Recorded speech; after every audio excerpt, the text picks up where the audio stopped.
নমস্কার বন্ধুরা, আগামীকাল শুক্রবার রাখি পূর্ণিমা। 28শে আগস্ট শুক্রবার দিন রাখি পূর্ণিমা পড়েছে, আমরা প্রত্যেকেই জেনে গিয়েছি। আর এই দিনেই আংশিক খণ্ডগ্রাস চন্দ্রগ্রহণ দৃশ্যমান হবে। তবে আপনারা অনেকেই জিজ্ঞাসা করেছেন ভারতবর্ষে এই গ্রহণ দৃশ্যমান কিনা। ভারতবর্ষে এই গ্রহণ অদৃশ্য, প্রথমেই জানিয়ে দিলাম। এবার আমরা আজকের ভিডিওতে জেনে নেব রাখি পূর্ণিমার সম্পূর্ণ সময়সূচি একদম পঞ্জিকা অনুসারে। এছাড়াও রাখি বাঁধার শুভ সময় কি থাকছে, ভদ্রাকাল কাল কতক্ষণ পর্যন্ত থাকছে, যেই সময়ে রাখি বাঁধবেন না।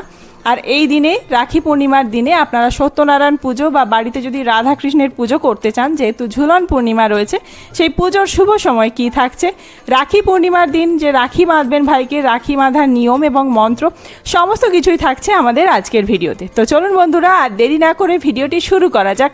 যদি আমার চ্যানেলে নতুন হয়ে থাকেন অবশ্যই চ্যানেলটি সাবস্ক্রাইব করে এবং ভিডিওতে একটি লাইক করে শেষ পর্যন্ত সাথে থাকবেন। আশা করি ভিডিওটি আপনাদের জন্য খুবই হেল্পফুল হবে। ভিডিওটির মূল পর্বে যাওয়ার আগে প্রত্যেক দর্শক বন্ধুকে জানাই শুভ রাখি পূর্ণিমা। কে কোন জায়গা থেকে দেখছেন বন্ধুরা অবশ্যই কমেন্ট বক্সে জানাবেন, আর কারা কারা বৃহস্পতিবারেই রাখি পূর্ণিমা পালন করেছেন সেটিও জানাবেন। শুরুতেই জানিয়ে রাখি, এই বছর কিন্তু 2 দিন রাখি পূর্ণিমা পড়েছে। গতকালের ভিডিওতেও আমি জানিয়েছিলাম, আজকেও জানালাম।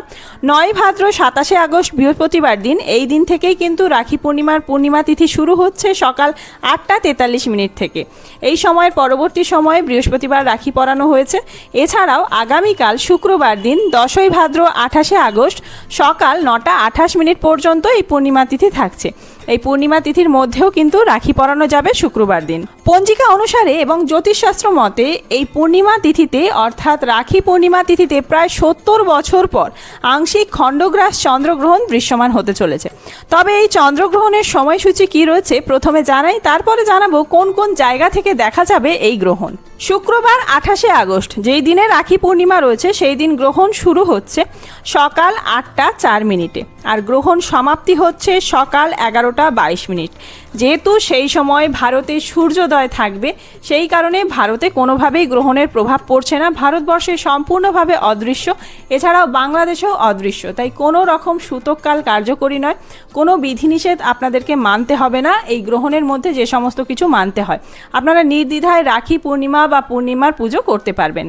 এই রাখি পূর্ণিমা তিথিতে আপনারা যদি সত্যনারায়ণ পুজো করতে চান, তাহলে 27শে আগস্ট বৃহস্পতিবার দিন 9 ভাদ্র এই দিন প্রদোষে সন্ধ্যা 5টা 59 মিনিট থেকে শুরু করে রাত্রি 7টা 35 মিনিটের মধ্যে শ্রী শ্রী সত্যনারায়ণ ব্রত রয়েছে। এই দিনেও আপনারা শ্রী শ্রী সত্যনারায়ণ সৈন্যও দিতে পারেন, পুজো পাঠ করতে পারেন। এছাড়াও পরের দিন উদয় তিথি অনুযায়ী যেই দিনে পূর্ণিমার পালনই রয়েছে শুক্রবার দিন 28শে আগস্ট, এই দিনেই কিন্তু রাখি বন্ধন, রাখি পূর্ণিমা, সৌভাগ্য পূর্ণিমা, ঝুলন পূর্ণিমা সমস্ত কিছুই কিন্তু এই দিনেই রয়েছে। এছাড়াও মহাপ্রভুর ঝুলন যাত্রার সমাপনও এই দিনেই রয়েছে। আপনারা এই দিনে রাখি পূর্ণিমা বা রাখি বন্ধন উৎসব পালন করতে পারেন। তবে এই দিনে আবার ভদ্রাকালের ছায়া রয়েছে, সেই ভদ্রাকালের মধ্যে অবশ্যই রাখি বাঁধবেন না। প্রথমে আমরা ভদ্রাকাল কতক্ষণ থাকছে জানিয়ে দিচ্ছি, তারপরেই জানাবো যে রাখি বাঁধার শুভ সময় কি রয়েছে। হিন্দু জ্যোতিষশাস্ত্র অনুযায়ী ভদ্রা হলেন শনিদেবের বোন এবং সূর্যদেবের কন্যা। বৈদিক শাস্ত্র মতে ভদ্রাকালে শুভ কাজ করলে অশুভ ফল মিলে থাকে। পৌরাণিক কাহিনী অনুযায়ী লঙ্কাপতি রাবণকে তার বোন ভদ্রাকালে রাখি বেঁধেছিলেন, যার ফলে রাবণের বংশ ধ্বংস হয়ে গিয়েছিল। তাই রাখি বাঁধার সময় ভদ্রাকালের যে সময়টি রয়েছে সেই সময়টি এড়িয়ে চলা উচিত। চলুন জেনে নেওয়া যাক ভদ্রাকালের সূচনা কখন হচ্ছে।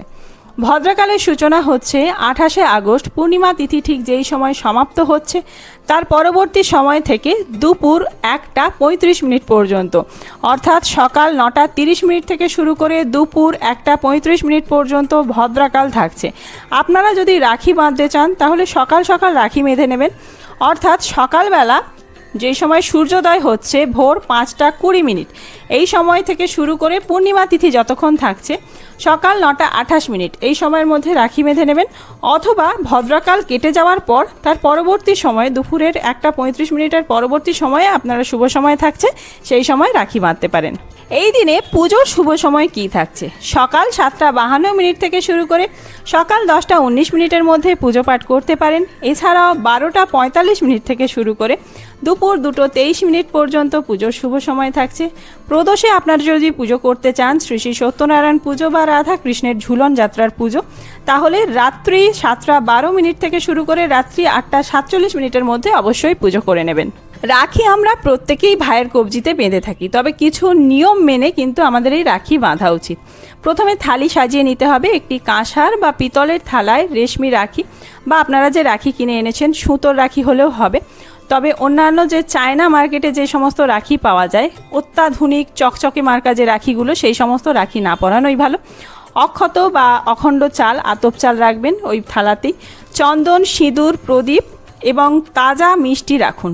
আপনারা মিষ্টিও রাখতে পারেন, অনেকে আবার ভালোবেসে ভাইকে চকলেটও দিয়ে থাকেন। দিক নির্দেশ, আপনারা কোন দিকে বসবেন এটি কিন্তু অত্যন্ত গুরুত্বপূর্ণ। রাখি বন্ধনের সময় ভাইয়ের মুখ পূর্ব বা উত্তর পূর্ব দিকে রাখবেন এবং বোনের মুখ থাকবে পশ্চিম বা দক্ষিণ দিকে, এটি শুভ বলে মানা হয়। তিলক ও চাল নিবেদন করতে হবে। প্রথমে ভাইয়ের কপালে সিঁদুর ও চন্দনের তিলক লাগান, এরপর মাথায় ধান দুর্বা দিয়ে অথবা আতপ চাল দিয়ে আশীর্বাদ করুন। এরপর ভাইয়ের ডান হাতের কবজিতে মন্ত্রোচ্চারণ করে ভাইয়ের মঙ্গল কামনা করে রাখি বাঁধুন। কি মন্ত্রোচ্চারণ করবেন সেই মন্ত্রটি আমি স্ক্রিনে দেখিয়ে দিলাম। আপনারা এই মন্ত্রোচ্চারণ করে ভাইয়ের কবজিতে রাখি বাঁধতে পারেন অথবা মনে মনে ভাইয়ের মঙ্গল কামনা করে রাখি বাঁধলেও হবে। প্রদীপ জ্বালিয়ে আরতি করুন এবং মিষ্টি মুখ করিয়ে দিন ভাইকে। এরপর ভাই আর বোনরা নিজেদের সাধ্য সামর্থ্য মতো নিজেরা উপহার দেওয়া নেওয়া করতে পারেন, আশীর্বাদ এবং ভালোবাসা দিন। তো বন্ধুরা, আজকের ভিডিওটি এই পর্যন্তই। খুব তাড়াতাড়ি নতুন কোনো ভিডিও নিয়ে আসছি। সামনেই জন্মাষ্টমী, সেই ভিডিও খুব শিগগিরই আসছে। সেই সমস্ত ভিডিও দেখার জন্য অবশ্যই চ্যানেলটি সাবস্ক্রাইব করে সাথে থাকবেন। আর এই ভিডিওটি যদি হেল্পফুল হয়ে থাকে বন্ধুদের মধ্যে অনেক অনেক বেশি শেয়ার করবেন। ধন্যবাদ।